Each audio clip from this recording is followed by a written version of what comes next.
just women are in danger, but all marginalized people, where being uniquely different right now might truly be considered a crime.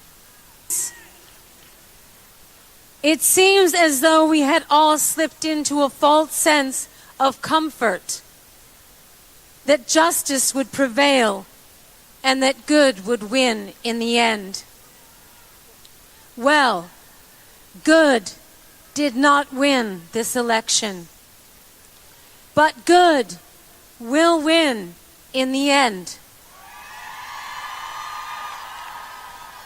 So what today means is that we are far from the end. Today marks the beginning of our story.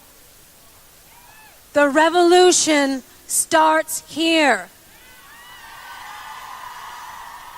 The fight for the right to be free, to be who we are, to be equal. Let's march together through this darkness, and with each step, know that we are not afraid. That we are not alone. That we will not back down. That there is power in our unity, and that no opposing force stands a chance in the face of true solidarity. And to our detractors that insist that this march will never add up to anything, Boston Red here with Friday Java, a weekly magazine of political theory, polling, and commentary. It is part of the history called people that make up this fascinating journey. We are part of the Obama network. For that, we make no apologies. What we pledge to do is give you the facts on a bridge to history. What body politics is, the most up-to-date theories of political science and psephology. Stay tuned for this incredible ride. Boston Red, peace out. March the 8th, 2019. Friday Jobber coming to you from WBRN Radio and on the Boston Red Network. This is our magazine show, and we'll have some magazine type, I suppose, presentations here. We'll have the people from the University of Virginia, and as we normally do, we pay homage to Heber Heyer, who was killed by white supremacists, which I suppose you could say is a form of hate, but it's beyond that. It's an ideology, period. Thus, we had an amendment on Thursday. The Democrats, as one would say, manufactured some very broad resolution that could literally cover a mushroom or any other form of so-called hate. We'll read it in a minute here, at least parts of it, and attempt to define exactly what they were doing. But there is some confusion going on here. The former Congress type, Keith Ellison, provided some clarity for it now. To it, he's now the Attorney General of the state of Minnesota. His clarity was very, very simple, that people have not had the necessary training to understand the implications of various things from an ideological standpoint. Now, what Representative Omar was talking about was organizations within the continental U.S. that promote the Zionist cause, and by default, the Israeli government position. Now, we talked about that, and you can tune in to the broadcast we did. Omar 1, right-wingers 2. Why did we use the topic right-wingers? Well, very simple, because this is a right-wing movement. The Zionists, the Likud government in the Israeli state, is a right-wing party. Nobody disputes that unless they're completely ignorant. So thus, we have that situation, and we also have this whole Zionist protocol, we'll call it, that includes moving of their administrative capital from Tel Aviv, where it should be, to Jerusalem, which is a city of various religious type operators there, whether they be Islamic, Jewish, or Christians. They all trace their roots, so to speak, to that area. Now, what had happened in the Congress was they wanted to condemn Ilhan Omar as the lone source of this despicable talk, etc. It just couldn't be done. But beyond that particular situation, you look at the politics, U.S. politics that we cover here, is changing, period, with the election of people like Omar, Rashida, etc., Alexandria Ocasio-Cortez, and many, many more. We'll get to a very strong statement made by the veteran Congress type, Mr. Clyburn of South Carolina. So basically, all these people are saying the same thing. And then there are commentators saying, well, the Democratic Party is divided up, etc. One has to understand where the Democratic Party is. Yes, there is a progressive wing in the Democratic Party. You call them Social Democrats. Some people call them socialists of various veins. But they are a small part of the Democratic Party. And as one of the functionaries was saying, Democratic functionaries, that the party is diverse. There's no doubt about that, and it will be more diverse in the coming years. But Congress is not diverse.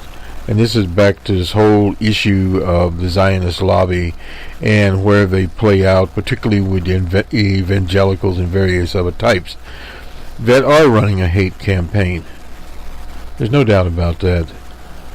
And this has been a component of the American political system since the racist Woodrow Wilson. And Woodrow Wilson, primarily responsible for the racist foreign policy that is now still present in the American foreign policy and in their worldview. And until you understand this, you get nowhere. But back to the so-called cracks or whatever with the Democratic Party. The Democratic Party is just a Democratic Party. It's a party. And parties have different factions within them. There's no uniformed party view particularly. But for progressive people, as a legendary civil rights campaigner in Chicago, Jesse Jackson Jr. would say, we have to be in it. We have to be in it, but not of it. So we have to go beyond the so-called democratic politics for those that are in the Democratic Party. We at this mic are not. But the point is this. Progressives are now organizing behind Bernie Sanders and to a different extent Elizabeth Warren, etc.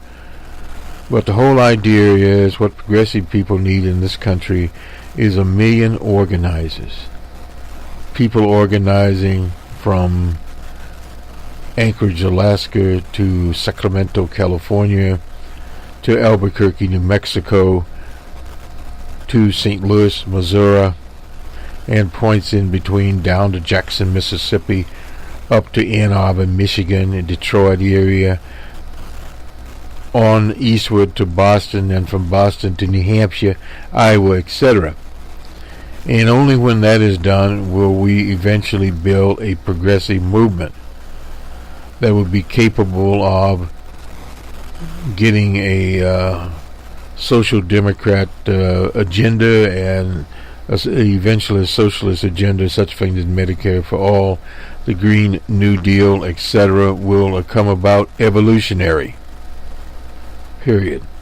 And that is the backbone of American politics.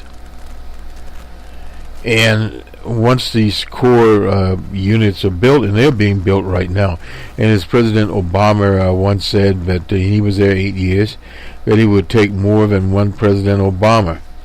It'll take 2 or 3 or perhaps 4. So you need to look long term. And all this noise about where the Democratic Party is going and where the Democratic Party is not going in 2020, we'll see in 2020. The Democratic Party will go as far as Bernie Sanders' campaign. Period. Now we're going to talk here now about Vice President Biden, who has been in the Washington Post for comments he made on school desegregation back in 1975. He was from Delaware. But again, various candidates have been brought out. Kamala Harris, reference to some type of skullduggery when she was a state's attorney there in Oakland. I believe that's Alameda County. There are all kinds of things floating around here.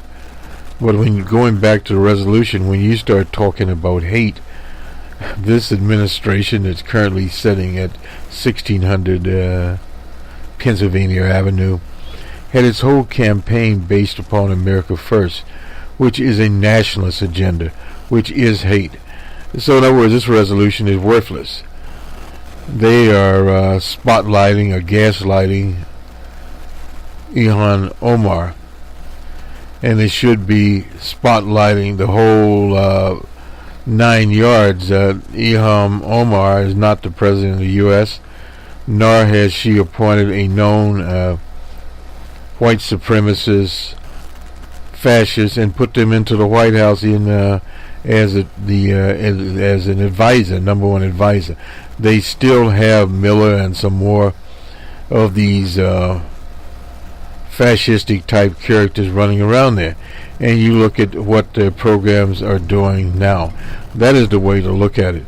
But as far as this waste of congressional time, you're going to have those occasionally out there. Some people are saying, well, Pelosi didn't go far enough. Well, the point is, and it was brought out by a fellow that worked in a number of administrations, that they basically caved in to the Zionist lobby. And caved in or not doesn't really matter, because, again, this is dialectics, this is struggle, and you'll have good days and bad days. Let's go to the University of Virginia at Charlottesville. They are on spring break, but the title of the article, and this is by Joe Goldstein, don't sell Biden's vice presidential experience short. Well, maybe not. The vice president, contrary to the belief of some, is actually a good springboard to the presidency. Well, we haven't seen very few in recent years that have been able to spring. The last one that ran a credible campaign was Albert Gore, Jr. of Tennessee. Of course, the election was stolen from him, so it's a different situation. Former Vice President, these are key points. Joe Biden, proven experience in the second slot is a lot more important in assessing the president's odds than his previous two failed presidential escapades, we'll call it. Some pundits have emphasized Vice President Joe Biden's lack of success in prior presidential races in assessing his strengths as a presidential candidate in this cycle, arguing that Biden should not throw his hat in the ring. Julian Zinzer, I think, the prominent Princeton history professor, recently argued that Democrats have reason to be skeptical that Biden was the best available candidate.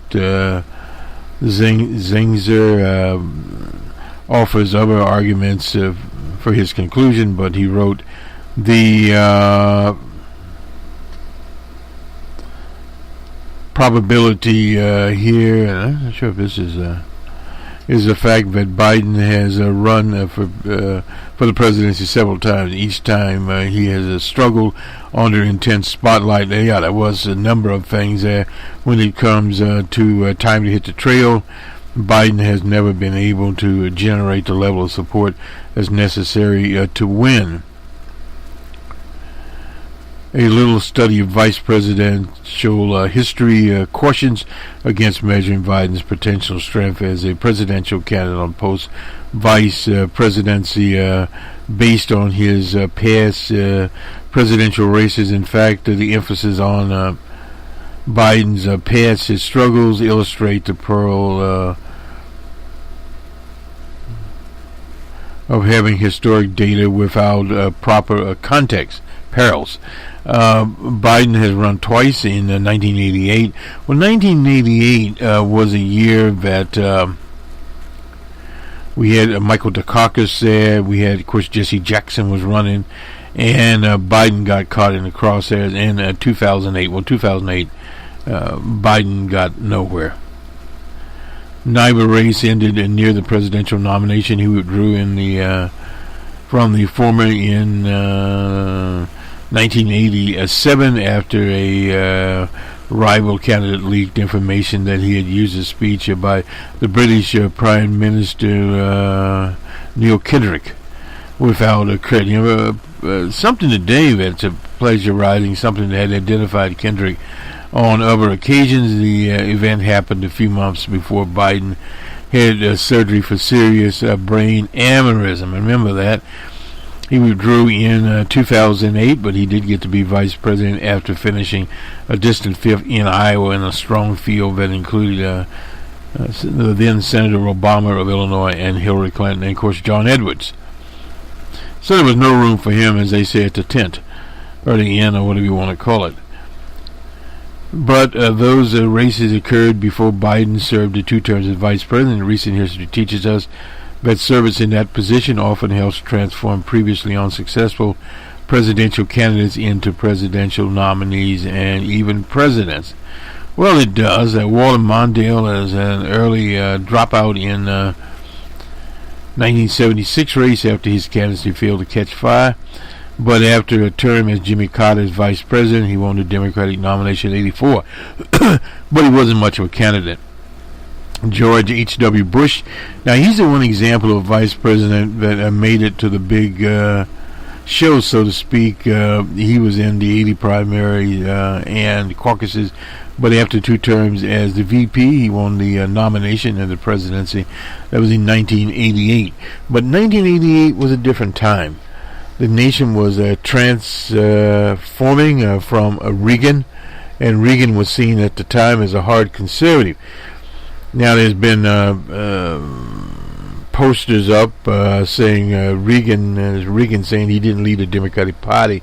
The party left him, which was a lie. Reagan at one time was associated with the left of the party. In fact, he was the head of the Screen Actors Guild.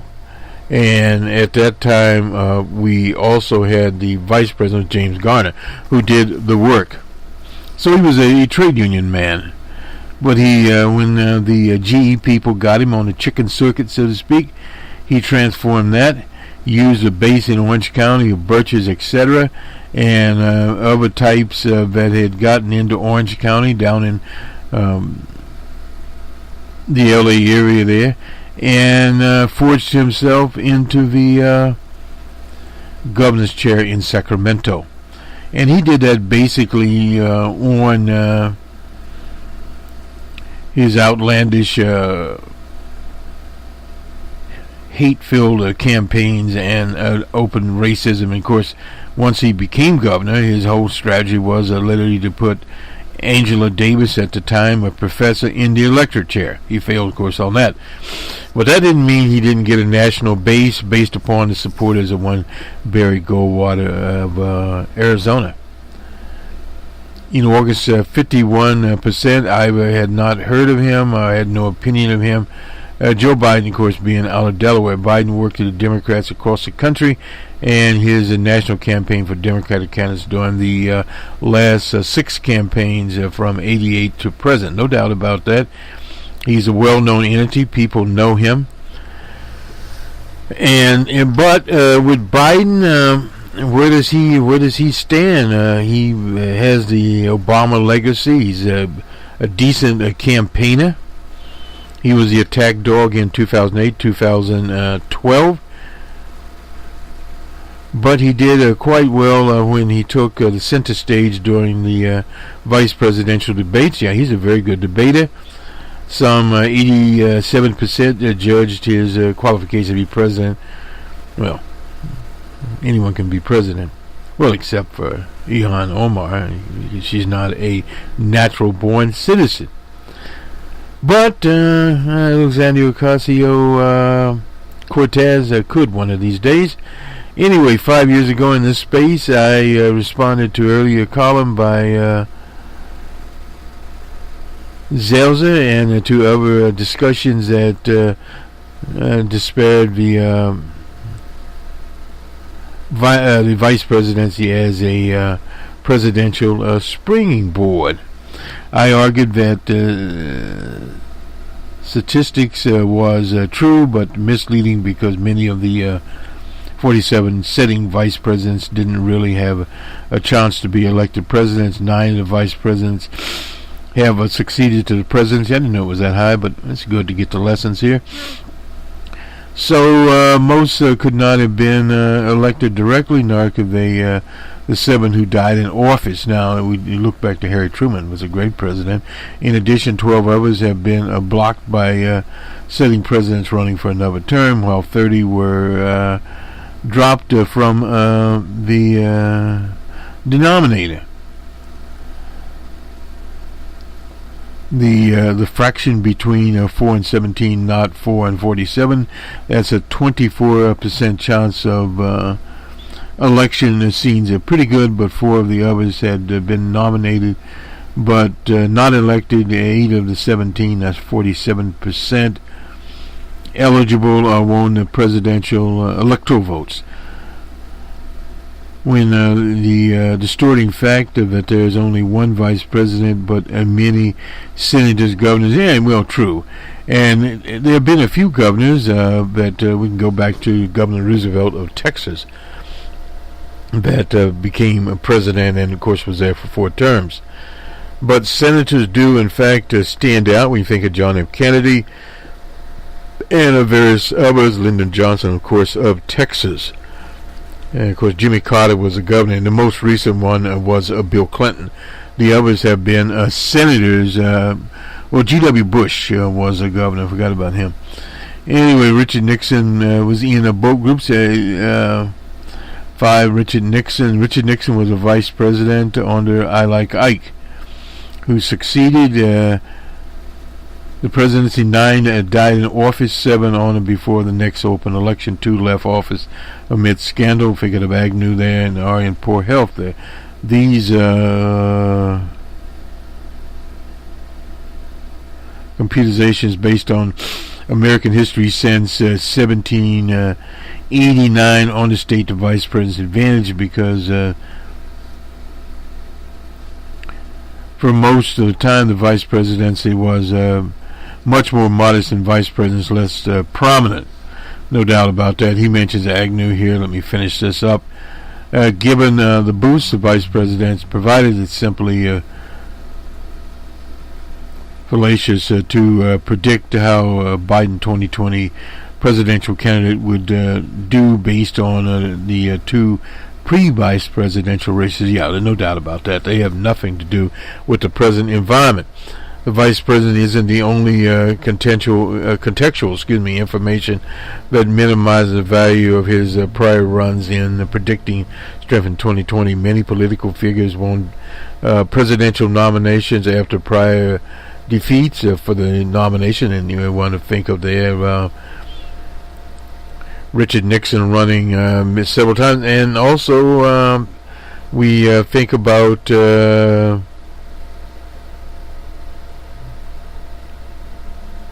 Ronald Reagan. Dole won the 1996 nomination, but that was against Wild Bill Clinton, and while Bill Clinton had been impeached, he's found not guilty and still won the election handily.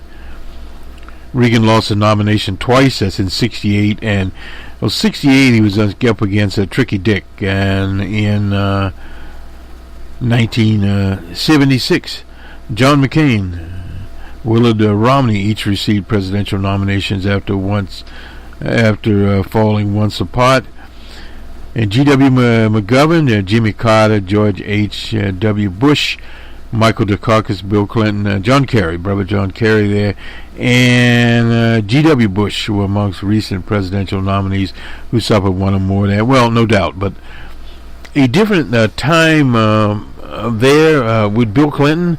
Bill Clinton was lucky. There were three candidates running. There was Bill Clinton and the first President Bush was running for re-election, and at the same time there was a gentleman out of Dallas, Texas named Ross Perot, who delivered basically Clinton's victory speech. Had it not been for him, there would have been no Bill Clinton.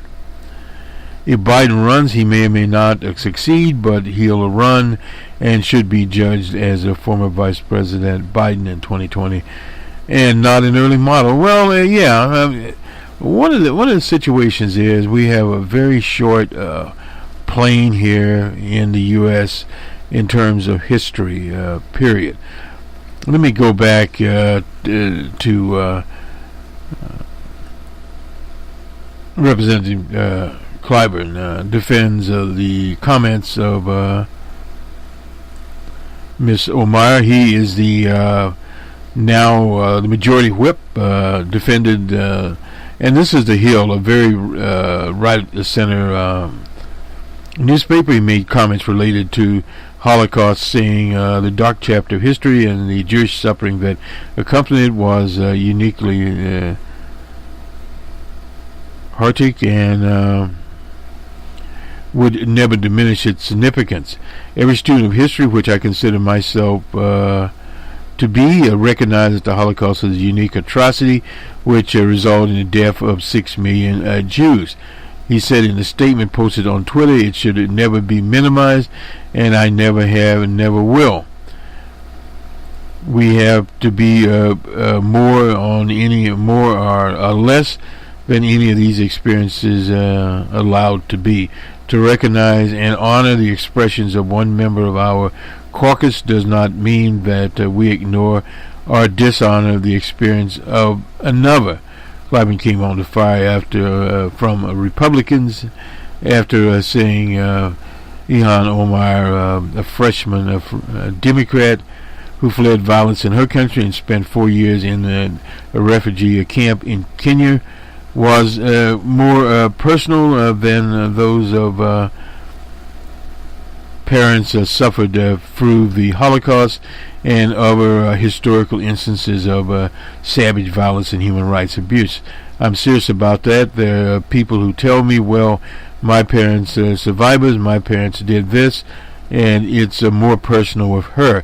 He's correct about her, Ilhan Omar, in that her experiences are fresh. And when we go back into history, there have been histories of various genocidal situations in the history books. But most Americans don't know about those. Most Americans actually don't know very much about the Holocaust anymore, now that they actually care. What affects them at this period of time is the America First administration.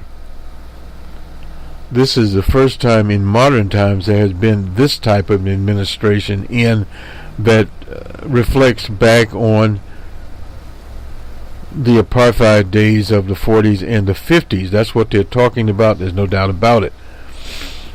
There have been more attacks on Muslims, Islamophobia, on Jewish people, or what happened in Pittsburgh, by supporters of DJ Trump, or indirectly by groups that are associated with him, such as the march that happened in Charlottesville, Virginia, running around in the night with lights, and of course that has a symbolic situation, will not be replaced. Now this has to be, understand this is a situation here,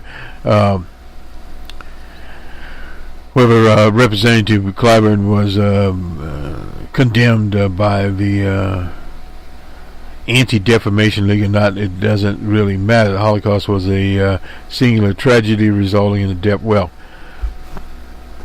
but one has to remember, in Germany, more people died there, Christians, communists, gypsies. There were a lot of people that were killed under the administration of Schicklgruber, who was like Nixon in 1968, ran on a platform of law and order. And this is basically the same thing the DJ Trump administration is doing. So this is why the resolution that was passed on Thursday is meaningless. Period. It's not even a feel-good resolution there out there, but it's part of the political process. It clearly states where certain parts of this puzzle stand, and they have been standing there, period. And the voters will, in November of 2020, do a preference. And that's when determinations will be made. This other stuff is not out here. And you have to understand also, as happened in the 40s in Germany, the corporate interests Trump and the rest of them got behind Hitler. There was a meeting this week of the various heads of IBM, Tim Apple, and all these characters were sitting around the Trump table with Trump being there. And you have to understand their influence. The corporate money that is going in there is paying for the GOP's campaign, and to a less extent some of these so-called Democrats that are out there that have their little hands open, slipping in the back door. And it's not just about the American, the Zionist pact. There's Big Pharma, and there's a bunch of them out there that give a hell of a lot more money. So we need to keep our eyes open and continue as progressives to organize and to talk about Medicare for all, and to talk about free college tuition, and talk about other things out there that are important to ordinary people.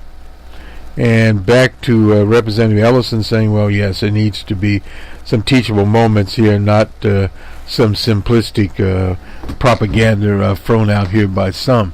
And there's only one person there got a little reprimand from Facebook.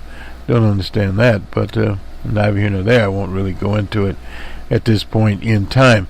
Now, this is also from the Hill. House Democrats are showing more cracks in their unified front just 2 months into the new Congress. Leaders are scrambling to contain high-profile rifts between liberals and centrists on everything from the Green New Deal and Medicare for All to the handling over the controversial remarks by Representative Ilhan Omar and the impeachment of President Trump. Speaker Nancy Pelosi has built a hard-earned reputation for coalescing her caucus around shared democratic values and keeping her troops in line on even the most controversial legislative proposals. But Pelosi may be dealing with her toughest challenge yet, in governing a caucus that is tilting to the left and includes many new members impatient to take action against Trump, but that also has dozens of moderate members who just won victories in Trump districts.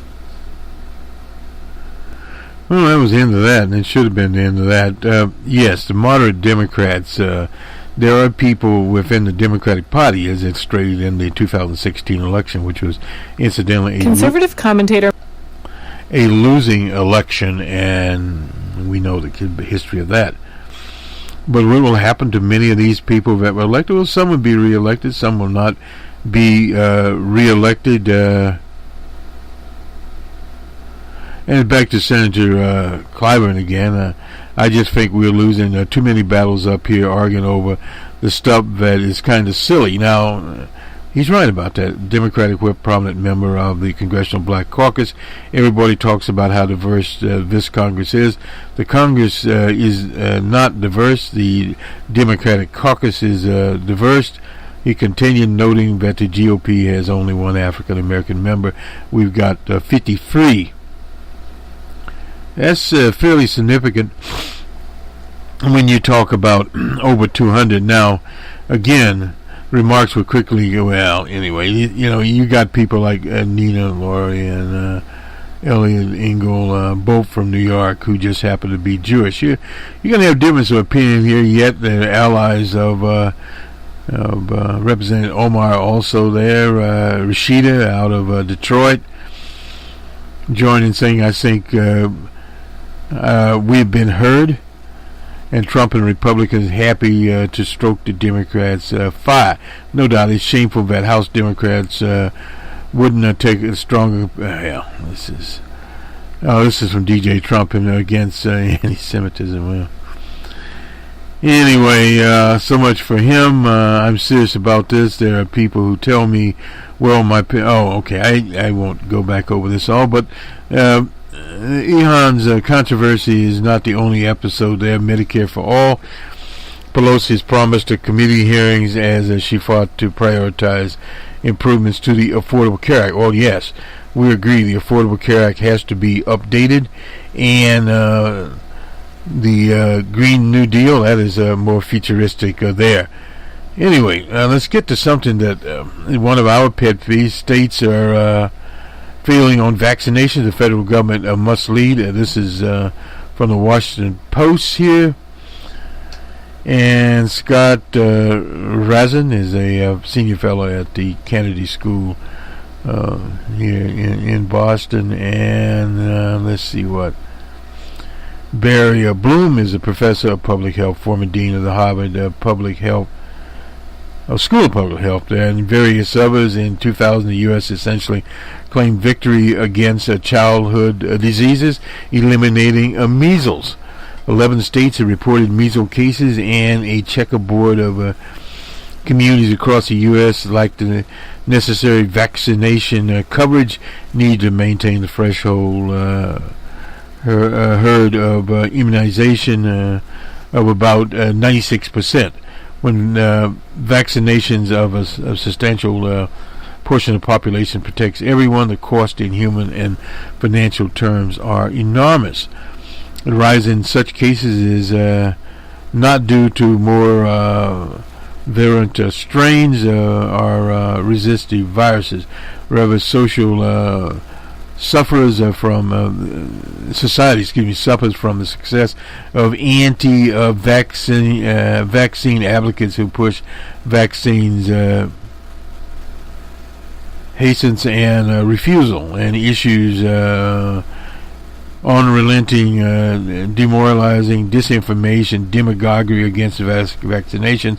Social media is infected with these messages from the bots. The crisis had reached a tipping point, forcing the FDA Commissioner Scott Gottlieb to recently warn that states are going to force the hand of federal agencies as leaders in public health. We agree it's time for policymakers, especially those at the federal level, to respond decisively to this threat. Yet parents today can easily go to Google and find discredited pediatricians are finding solace amongst anti-vaxxer friends on Facebook. The World Health Organization now represents vaccine hasty as a top 10 global threat. The constitutional power to compel vaccines beyond doubt as early as 1905, the Supreme Court upheld a law in the Commonwealth of Massachusetts requiring smallpox vaccines. Ruling in Jacobson versus Mass affirmed the constitutionality of states and local governments across the country requiring childhood vaccinations as a condition to enter school. But see, now we have this thing called homeschooling. So different. Yet the federal law is virtually silent on childhood vaccinations, although every state has school immunization requirements. But there are exceptions. All states approximately allow medical exceptions, but 47, including California, Mississippi, and West Virginia, permit religious exemptions, and 17 allow exemptions for philosophical or conscience reasons. After experiencing a devastating measles outbreak that began in 2014, California entirely eliminated non-medical exemptions. Following the law's passage, the state experienced a major increase in vaccinations. First, the federal government should immediately initiate comprehensive communication, safe vaccines for healthy Americans campaign effectively there. Second, the federal government should work with states to eliminate all non-medical exemptions.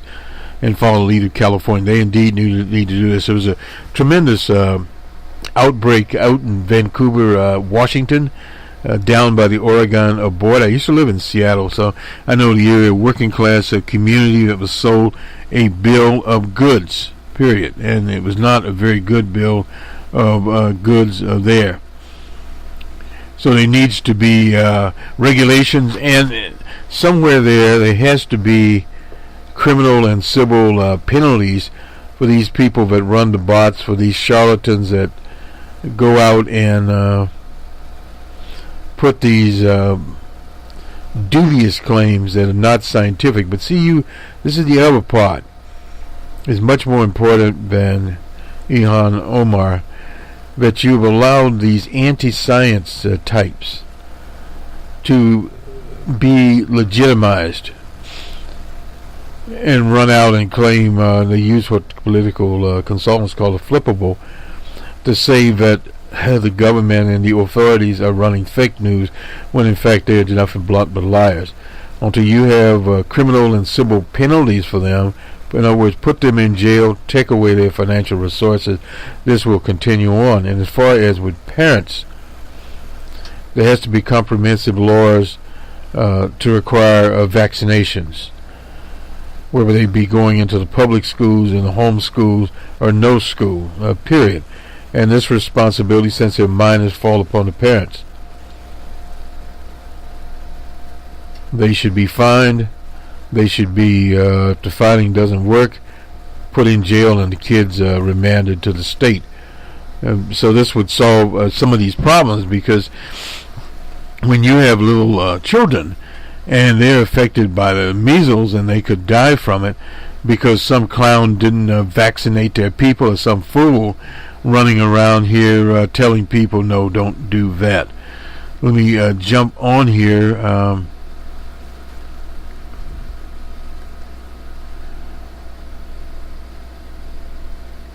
The Sidwell School, evidently they're having a swastika problem there. That's where President Obama's daughters, and I think he still has one that is graduating from there. Bill Clinton's daughter, Amy, went there. Chelsea Clinton also graduated from the school. Teddy Roosevelt's son attended, so a lot of people, and Richard Nixon's daughters attended. The school's a Quaker institution. It costs $42,000 a year. That's not unusual for private schools, so we thought we'd throw this in. Jump out to Boulder. I'll have to talk to Jane about this, but anyway, in Boulder, the police is conducting an internal investigation after video surfaced. An officer questioned an African American who was picking up garbage in front of his residence. The officer had been placed on administrative immunity. He should be fired. On the 1st of March, an officer approached the man as he was sitting in an area behind a private property sign and asked him if he had permission to be there. The Daily Camera reported that the man, a student at the Roper University in Boulder, I've never heard of it, and the building is listed as a school residence. The police had not publicly named the people involved. 60-minute video appears to have been taken by a friend and fellow building residents. I guess this was some type of student housing. The police spokesman would not release the number of officers involved, citing ongoing investigation. The chief tester rebutted these particular claims made in the video as the city council meeting, saying the body-worn cameras indicated that the only one officer had a handgun out. They actually drew a handgun on this fellow. So it's being investigated. Members of the public who attended the hearing carried signs and trash pickers uppers there, and it was, I'm not aware of any information that the man did anything unlawful or wrong. Tester said he was just literally picking up the trash. So if you can be, as they say, bombarded for picking up the trash, is a very, very unusual situation within it. We'll move to do sports now. Incidentally, we're about to finish with our open source report. We'll get it up We have Numbers Man this weekend also. That's our economics report. And the a report on the global economy, they cut it by 1/3. So the entire world is in for a rough patch. There's no doubt about that. And we'll see where it goes. Let me just start getting some scores up here while I'm talking. And you have incidentally, a happy International Women's Day to the women of the world. We need to get this out here also. We'll do a special programming on International Women's Day. We can't forget it. And we just sort of backed up here. We still have old DJ Trump at CPAC, the conservatives. We'll get that out. And so we're just a little bit behind, but we'll eventually get everybody done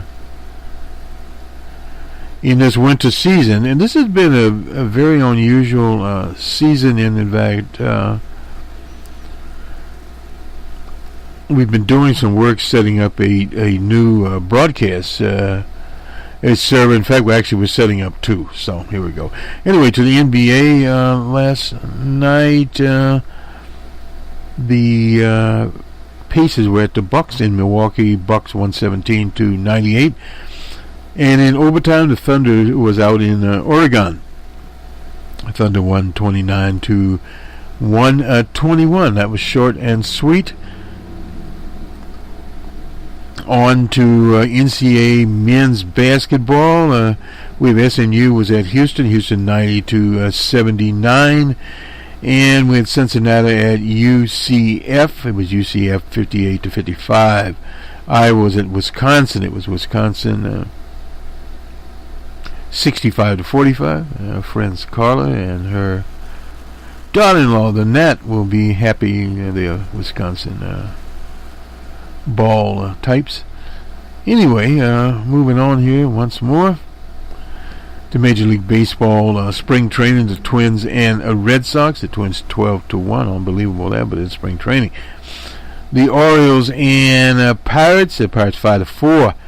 The Astros and Marlins. Astros 4-1. The Yankees and Phillies. They were shut out 6-0. The Mets and Nationals. 6-4 without Bryce Harper, because he's in Philadelphia. Evidently, I saw something that the commissioner ruled that Bryce Harper, that is, couldn't bring Mike Trout to the Phillies. It is a hellacious operation if that happened. Anyway, the Blue Jays and Rays 11-2 Blue Jays. The Phillies, I guess, must have been split squads, 3-1 over the Pirates. The Angels and Royals, 8-7 Royals. The Rangers. Let me back up a little bit here. Back up quite a bit. The Brewers and White Sox. The Sox 9-5 there. The Rockies and our Cubbies. The Rockies 7-5. Cleveland and the D-backs. Cleveland 4-3. The Rangers and Padres. Padres 11-8. The Dodgers and Angels. Dodgers 6-2. The Mariners and Reds. Mariners 11-3. And finally the Oakland the Athletics and Giants 5-1.